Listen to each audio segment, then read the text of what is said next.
नमस्कार, स्वागत है आपका खबर फर्स्ट में। मैं आशुतोष।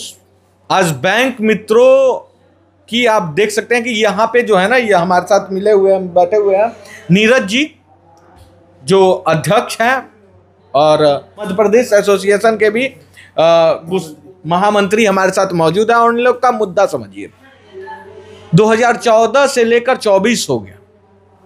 नरेंद्र मोदी जी ने एक वादा किया था बैंक मित्रों के साथ कि 5,000 देंगे, लेकिन आज तक वो वादा धरातल पर नहीं आया। दूसरी बात, इनके साथ जो धांधली हो रही है उस धांधली का किस्सा सुनाएंगे, पूरा व्याख्या हम इन्हीं से जानेंगे। उसके बाद क्राउड में भी लेकर चलेंगे और लोगों से मिलवाएंगे जो बैंक मित्र हैं, सच में ग्राउंड पे काम कर रहे हैं, उनसे मिलेंगे। लेकिन सबसे पहले मैं रूबरू करवाना चाहता हूं अध्यक्ष जी से। स्वागत है आपका खबर फर्स्ट में। धन्यवाद। खबर फर्स्ट है, जैसा कि आप लोग स्वयं भारत के चौथे स्तंभ है, आप सभी का स्वागत है। और आज जो इतना बड़ा आयोजन है जी, बिहार के कोने कोने से जो बैंक मित्र आए हुए हैं, रीजन क्या है आने के पीछे? सबसे बड़ा रीजन है बिहार में हमारी सुरक्षा, जो प्रदेश के दायित्व में आता है। और आज हमारा बैंक मित्र जो है हर सप्ताह में लूटा जा रहा है और उसके लूटपाट में जो भी पैसा जाता है वो उसको पुनः अपना भरपाई करना पड़ता है। एक तो उसकी कमीशन कम है, उसके बाद उसकी भरपाई करना उसके लिए बहुत ज़्यादा प्रॉब्लम में आ जाता है। तो इसके साथ में ऐसा कोई महीना या 2 महीना नहीं जाता जिसमें हमारे एक बैंक मित्र शहीद ना हो, गोलीबारी के कारण मारा ना गया हो। उसके मारे जाने के बाद में भी ये प्रॉब्लम होती है कि उसको जो पैसा उसके साथ लूटा गया है, उसकी जो बैंक से उसका पैसा लूटा गया है, उसको देना है, उसके घर परिवार को देना है। मतलब उसके मरने के बाद भी उसके घर परिवार को चिंताएं हैं। मतलब बैंक मित्र के साथ अगर किसी तरह का दुर्घटना घट जाती है या फिर कोई पैसा लूट ले तो उस बिहाफ पे बैंक को पैसा बैंक मित्र को देना पड़ता है। इस बीच में कोई बीमा नहीं होता है उस बीमा राशि का कि जो बैंक से और अपने सीएसपी ना कहते हैं उसको, कॉमन सर्विस सेंटर लाने के बीच में अगर किसी भी तरीके का दुर्घटना हो जाए या फिर पैसा छीना जाए तो इस दौरान क्या बैंक कर्मी के पास कोई बीमा वगैरह होता है? बैंक कर्मियों को कुछ बीमा कंपनियों ने बोल रखे हैं एक, लेकिन आज तक मुझे नहीं लगता है कि वो बैंक कर्मी को कभी मिला हो, है ना? कभी नहीं मिला है। और मैंने ये कोरोना काल में भी देखा कि 10 लाख रुपए हम लोगों को बोला गया था, जबकि एक सफाई कर्मी को 50 लाख का बीमा दिया गया था जो दूर से सफाई कर रहा था।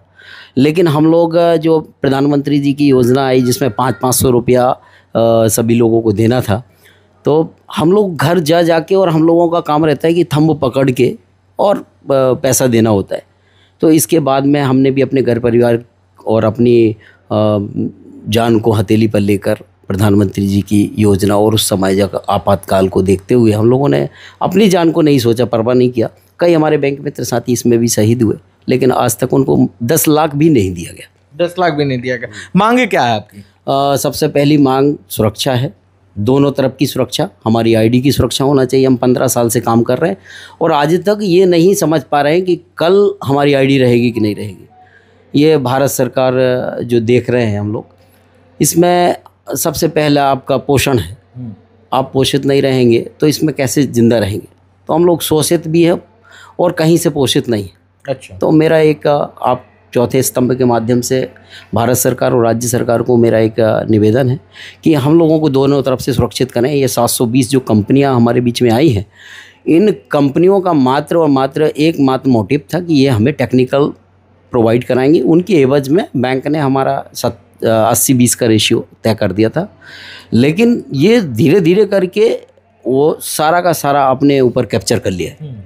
ये मतलब 720 कंपनियों का अब जो है पूरे तरीके से मोनोपोली चल रहा है। इसमें जो मोनोपोली है उसमें आज हमारा बैंक मित्र बीपी का, हाई ब्लड प्रेशर का शिकार हो रहा है। कई हमारे बैंक मित्र साथी हैं जो इसमें कंप्लेन आप लोग नहीं करते हैं? इसमें कंप्लेंट ने बहुत से लोगों ने की है, लेकिन उसमें क्या मानना होता है कि अगर किसी ने कंप्लेंट की तो हम आपकी आईडी बंद कर देंगे। अच्छा, आईडी बंद कर देंगे। अच्छा, ये बताइए कि जैसे कोषाध्यक्ष भी आप हैं तो इन सारी चीज़ों के प्रॉब्लम को तो आपने समझा होगा, जाना होगा।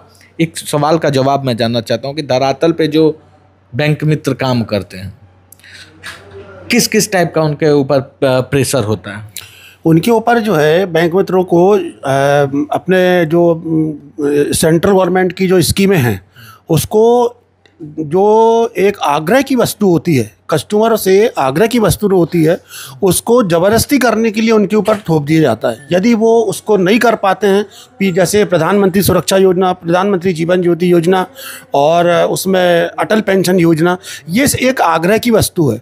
यदि कस्टमर चाहेगा करवाना तो करेंगे, नहीं तो कोई ज़रूरी नहीं है। मगर ये बैंक मित्रों को एक दिन में टारगेट के तौर पे दे दिया जाता है कि आपको एक महीने में 200 करना है, 250 करना है। क्या 250 करना है? PMJJY, APY, मतलब आपका ना LIC इंश्योरेंस। हाँ, जबकि LIC से हमारा कोई काम नहीं है, इन सब बीमा से हमारा कोई काम नहीं। हम सिर्फ एक कस्टमर से आग्रह कर सकते हैं कि भाई ये शासन की योजनाएं हैं, इसमें आप अपना सहयोग, आप आपके फ़ायदे की चीज़ें हैं और हम उनको समझाते हैं। यदि वो करना चाहें तो करें, मगर इसको हमें ज़बरदस्ती करने के लिए मजबूर किया जाता है, जिससे हमें कई बार ऐसा होता है कि कस्टमरों का सामना करना पड़ता है, पुलिस थाने जाना पड़ता है, कस्टमर हमारी कंप्लेंट पुलिस थाने कर देता है, वहाँ जाके हमको अपना फेस करना पड़ता है। उस टाइम भी ना तो बैंक हमारा सहयोग करती है, ना कंपनी हमारा सहयोग करती है। यदि किसी बैंक में यदि मृत्यु हो जाती है तो ना कंपनी पूछने जाती है उसके घर में कि भाई आपके यहाँ कैसे हो गया, क्या हो गया, ना बैंक जाती है, किसी को कोई मतलब नहीं, और वो ID दूसरे को भेज दी जाती है, अधिक दामों में उसको उठा के बेच दी जाती है। अच्छा, हाँ, तो मतलब ये आपने इनकी प्रॉब्लम को समझा। सबसे पहली बात कि अगर बैंक मित्र बीमा ना कराए तो प्रॉब्लम, रास्ते में अगर किसी तरह का दुर्घटना हो जाए तो वो आप तो समझ ही रहे हैं कि आम आदमी को तो प्रॉब्लम होता ही है, लेकिन इनके साथ और एक प्रॉब्लम हो जाता है कि दुर्घटना में जान भी चली गई तो जो पैसा है अगर वो कोई लूट कर चला गया तो परिवार वाले को देना पड़ता है।